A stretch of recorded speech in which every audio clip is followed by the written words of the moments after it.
You didn't click this video by accident. Right now, something in you is listening beneath the words. And that listening is not new. It's recognition. The kind that makes your chest tighten slightly, not from fear, but from proximity to something you've been circling for longer than you remember. I need you to stay with me. Not because I have answers you don't, but because what I'm about to share will only make sense if you've already lived pieces of it without knowing what to call it. This isn't information you learn. This is a mirror you've been avoiding, because once you look directly, you can't pretend you didn't see. Let me tell you about a moment that changed how I understand everything. I was reading an old text, older than most religions people follow today, and I kept stumbling over one passage. It described a kind of death that happens while you're still breathing, not metaphorical death, not the slow decay of getting older. A single point where something in your consciousness just stops. And when it stops, what replaces it is so different you can't go back even if you wanted to. I read it 5, maybe 6 times, and each time I thought I understood. Until I realized I was only understanding the words. The meaning was somewhere else, waiting for me to catch up. That bothered me for months. You know that feeling when you read something, and it lodges itself in your mind, not because it's complicated, but because it's pointing at something you felt but never named. That's what this was. Then one morning I woke up, and something was different. I can't tell you what triggered it. There was no dramatic event, no crisis, no spiritual practice I'd been doing. I just opened my eyes and the room felt thinner, like the air had less resistance. I got up, made coffee, went about my day. But everything had this quality of being slightly unreal, not in a dissociative way, in a clarity way, like I'd been watching life through a screen and someone just removed it. And in that state, I remembered the passage. And suddenly it wasn't abstract anymore. It was describing exactly what was happening. The old version of me, the one operating from a certain set of assumptions about how reality works, that version had stopped. Not gradually, not partially. It just wasn't there anymore. And what was sitting in my kitchen drinking coffee was something that remembered being that person, but couldn't operate from that place again. Now here's what nobody tells you about moments like this. You don't get a manual. You don't get a guide. You get a very quiet knowing that you're different now, and the world hasn't caught up yet. And that gap, that space between your internal shift and your external reality, still running on old programming, that's where everything gets complicated.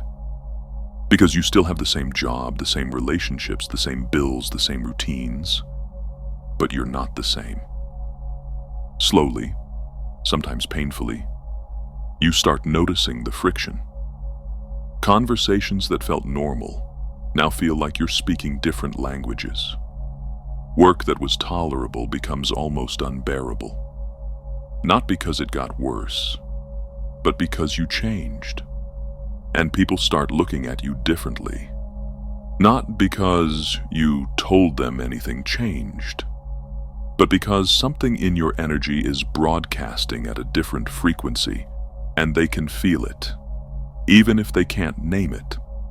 I spent weeks trying to figure out if I was going crazy or waking up. And honestly, some days it felt like both. I'd have moments of absolute clarity where everything made perfect sense. And then I'd have moments of complete disorientation where I didn't know how to function in the most basic situations. Like I'd forgotten how to be normal. And the worst part was I couldn't explain it to anyone, because the moment I tried to put it into words, it sounded either insane or pretentious. So I stopped trying.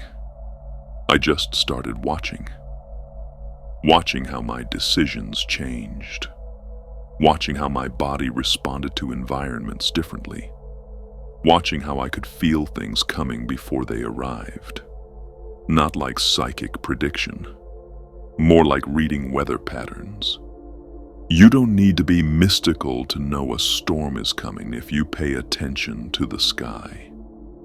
What I realized, and this is the part that matters, is that there are different kinds of knowing. There's the knowing you get from learning, from reading, from someone teaching you something. That kind of knowing sits in your head. You can recall it, repeat it, explain it to others. Then there's another kind of knowing that lives in your body, in your nervous system, in the way you perceive reality before your mind labels it. And that second kind, you can't get it from a book. You can't get it from a teacher. It has to happen to you. And when it does, it reorganizes everything. Not just what you think, but how you think. Not just what you believe, but how you process belief itself. It's like getting a software update that changes your entire operating system. And once it installs, you can't uninstall it. You're just different. Now here's where this connects to you. If you're still watching, if you haven't clicked away, if something in you is leaning forward even though your logical mind might be skeptical, it's because some part of you recognizes this pattern. Maybe you've had your own version of that morning where everything felt different. Maybe you're in the middle of it right now, and you don't have words for it yet. Maybe you've been feeling like you're on the edge of something for weeks or months, and you keep waiting for it to fully land. But it's moving slower than you want. Whatever your version is, the fact that you're here right now listening to this is not random. I don't mean that in a mystical destiny way. I mean it in a very practical way. Your attention is a finite resource, and you're spending it here, which means something in this is resonating with something in you that needs to be addressed. Now, I want to talk about urgency, but not the kind that tries to manipulate you. Real urgency. The kind that comes from recognizing that certain moments in life don't repeat. You already know this. You've had experiences where you felt something pulling you toward a decision, and you hesitated, and the moment passed, and later you realized the opportunity was singular. It wasn't going to come back in the same form. That's not a sales tactic. That's just how time works. Some things are cyclical. They come around again. But some things are linear.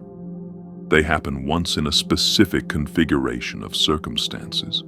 And if you're not present for it, it moves on. You don't lose everything, but you do lose that specific version of what was possible. The shift I'm describing, this internal reorganization, has a window.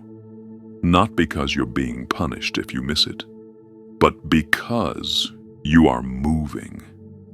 Your life is moving. The contexts that make this particular awakening possible are not permanent. Right now, you're in a specific combination of readiness, life pressure, openness, and exhaustion with old ways of being. That combination is what creates the conditions. If you wait too long, if you treat this like interesting content you'll come back to later, the conditions change. You'll still grow. You'll still evolve. But this specific portal, this exact threshold you're standing at right now, doesn't stay open indefinitely. And I'm not saying that to scare you into action. I'm saying it because it's true. And truth is more useful than comfort. Let me tell you what happened when I finally stopped resisting. I had been in this in-between state for probably 2 months, seeing things differently, but not fully committing to living from that new seeing. Still trying to maintain old relationships that didn't fit anymore. Still showing up to work like I believed in what I was doing when I didn't. Still pretending I could go back to who I was before. And it was exhausting. Like trying to wear clothes that don't fit, but convincing yourself they're fine. Then I had a very simple realization. I wasn't protecting anything real. I was protecting comfort. I was protecting the familiar. I was protecting other people's perception of me as stable and predictable. But I wasn't protecting truth. And the moment I admitted that, something released. I'm not going to tell you I made some big dramatic change overnight. I didn't quit my job, end all my relationships, move to a mountain. That's not how it works for most people. What I did was start making small aligned decisions, one at a time. I stopped going to events that drained me just because I said I would. I stopped explaining myself to people who weren't actually asking, just judging. I stopped consuming content designed to keep me anxious and started only taking in what helped me think more clearly. And each small decision compounded. Each one created a little more space. Each one trained my system to trust that I could choose alignment over obligation.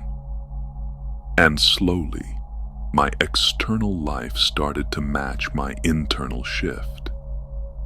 Not because I forced it, but because congruence has its own gravity. When you stop splitting your energy between who you are and who you're pretending to be, things start moving faster. Here's what most people get wrong about this process. They think it's about becoming fearless. It's not. Fear doesn't go away. What changes is your relationship to it. Before, fear was the authority. If I felt afraid, I stopped. I assumed fear meant danger, meant I shouldn't proceed. After the shift, fear became information. It still shows up. I still feel it in my body. But now I can look at it and ask, is this fear protecting me from real harm? Or is this fear protecting my ego from growth? And most of the time, it's the second one. Most of the time, what you're afraid of isn't actual danger. It's discomfort. It's the unknown. It's other people's reactions. And once you understand that, you can feel fear and move anyway. Not because you're brave, but because you trust your internal navigation more than you trust fear's opinion. Now, I need to be direct with you. You're going to have to choose. Not eventually. Not when it feels easier. Now. Because the longer you sit in recognition without action, the harder it gets. Not because you're being punished, but because knowing something and not honoring it creates internal fragmentation. You start arguing with yourself. Part of you knows what needs to happen. Another part is terrified of what it will cost. And those two parts drain your energy in a constant low-grade battle that leaves you exhausted and stuck.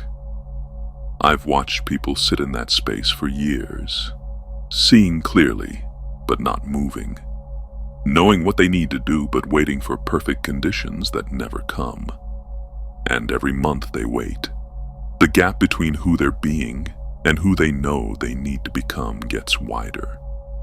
Eventually it gets so wide that crossing it feels impossible. So they accept the split. They learn to live divided. And that works until it doesn't. Here's what I want you to do right now. Don't wait until the end of this video. Do it while you're still in this space. Go to the comments and write one sentence, not a paragraph. One sentence. Finish this phrase. The part of me that knows is telling me to. And complete it honestly. Don't write what sounds good. Don't write what you think I want to hear. Write what's actually true. Because the act of writing it, of making it visible outside your own head, does something. It creates a witness. It makes it harder to pretend you didn't see. And if you can't even do that, if the resistance to writing one honest sentence is so strong that you close this video instead, that tells you something important too. It tells you how much control fear still has. And knowing that is useful. And this is the part I want you to hear with full seriousness. A lot of modern spiritual content talks about awakening like it's a lifestyle upgrade, like it's a new identity to wear, like it's just a higher frequency playlist. But there's a question almost none of these so-called gurus ever ask, and especially the algorithmic AI content farms will never ask it, because it dismantles the entire illusion. Who created all of this? Who created the laws you're calling the universe? Who designed the patterns you're learning to read? Who authored the reality your consciousness is waking up inside? Because it is unjust to talk about the system and ignore the author. It is intellectually dishonest to worship patterns while forgetting the one who made pattern possible. The universe is not God. Reality is not self-existent. Whatever is created cannot be God. The Creator is above creation. There is a Creator, the Most High, the Lord of all worlds. And yes, He is watching how you react when knowledge like this comes to you. Because knowledge is not neutral. Knowledge is a test. It reveals what you love. It reveals what you bow to. It reveals whether you become arrogant from insight or humble from truth. So don't let awakening become ego. Don't turn clarity into self-worship. If your perception is expanding, let it expand all the way to the question that matters most. Who created you? Who gave you this breath? Who holds your life and your death? Who holds the moment you're living in right now? Now, I need to tell you about the 3 mistakes almost everyone makes after they recognize something shifted. The first mistake is trying to reverse it. Trying to go back to the comfort of not knowing. You can't. Once you see, you see. You can ignore it, distract from it, numb it, but you can't unsee it. And every attempt to go back just makes the friction worse. Second mistake is trying to skip integration. You feel the shift, and you want to immediately operate from this new level in all areas of life. But your system needs time. Your relationships need time. Your nervous system needs to recalibrate. If you push too hard too fast, you burn out or create chaos that could have been avoided with patience. Third mistake is isolating. You feel different, so you assume no one can understand. So you pull away from everyone. And yes, some relationships will naturally fall away. But isolating completely is not the same as discernment. You still need reflection. You still need people who can see you, even if they're rare. Let me tell you what integration actually looks like. Because this is where most content stops. They give you the awakening moment, and then nothing about what comes after. Integration is not exciting. It's repetitive. It's choosing the aligned thing over and over in small moments. It's noticing when you're about to react from the old pattern and pausing long enough to choose differently. It's sitting with discomfort instead of immediately trying to fix it. It's letting relationships end without making it mean something is wrong with you. It's learning to trust your body's signals even when they don't make logical sense. But this is where the real transformation happens. Not in the peak moment, in the thousand small moments after, where you either honor what you know or betray it. Now I'm going to share something that might be hard to hear. Not everyone who recognizes this will follow through. Most won't. Not because they're weak or broken, but because the cost feels too high. And that's okay. There's no judgment in that. But you need to be honest about which category you're in. Are you someone who recognizes and acts? Or are you someone who recognizes and watches? Because both are choices. Both have consequences. Pretending you haven't chosen yet is just another way of choosing to stay where you are. Here's what happens if you choose to act.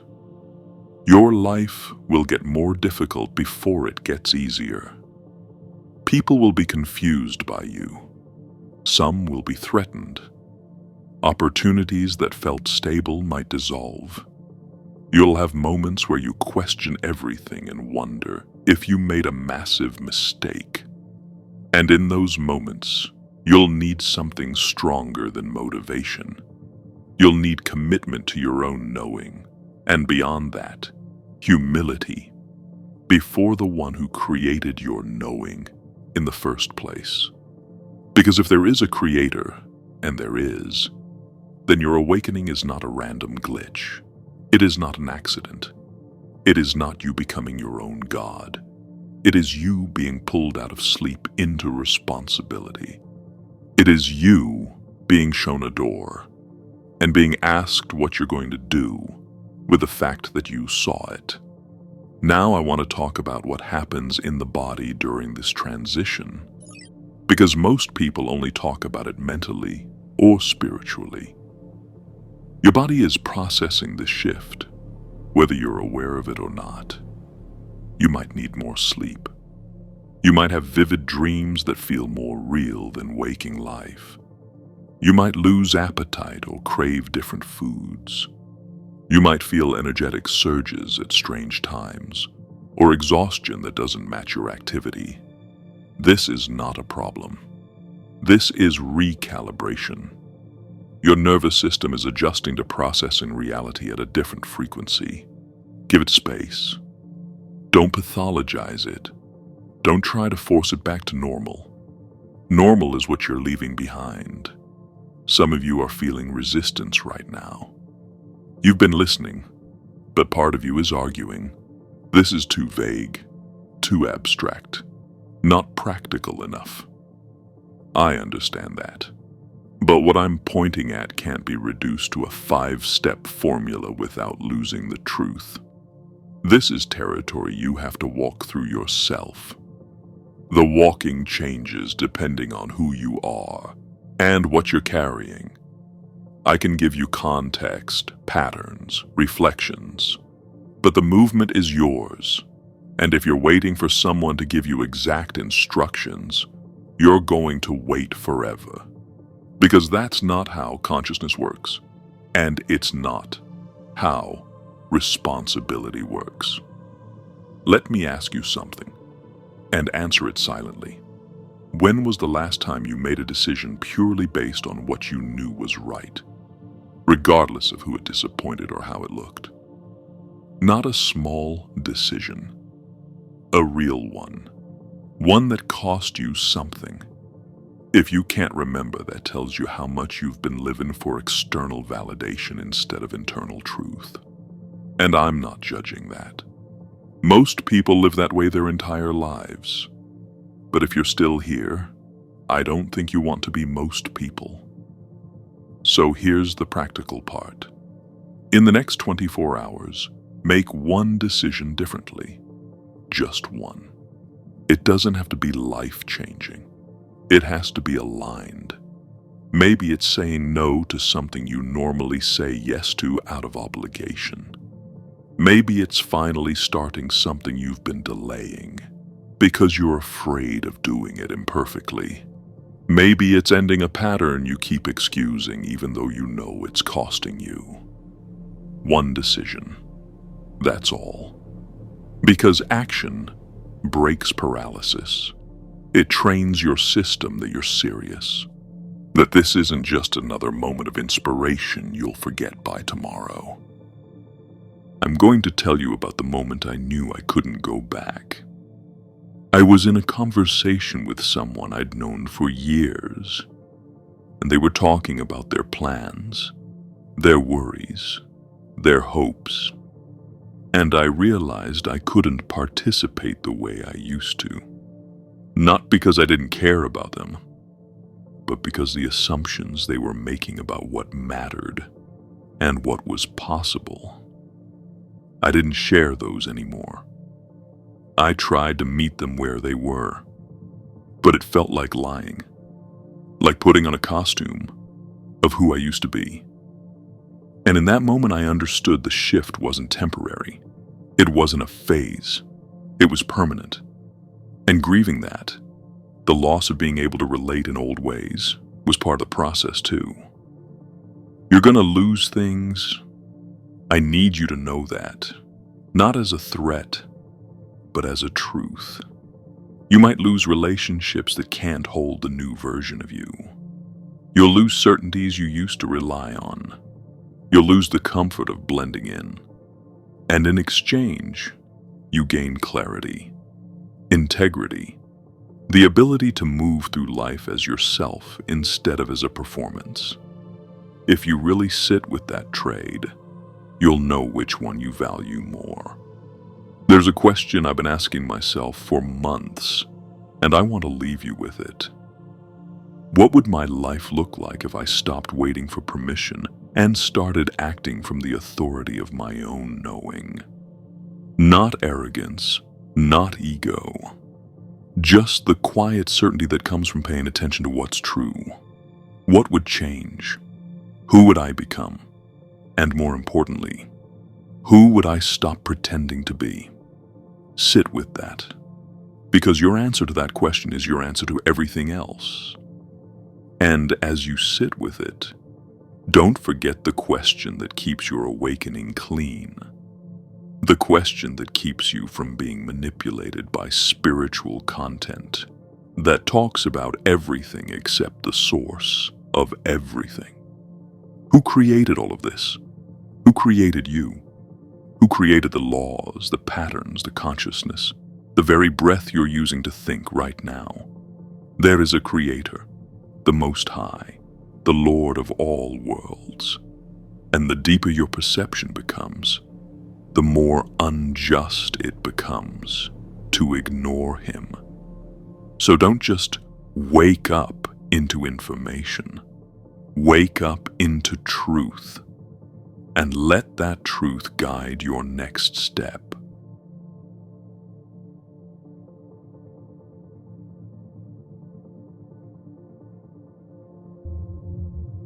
I wish you all the best. And until next time.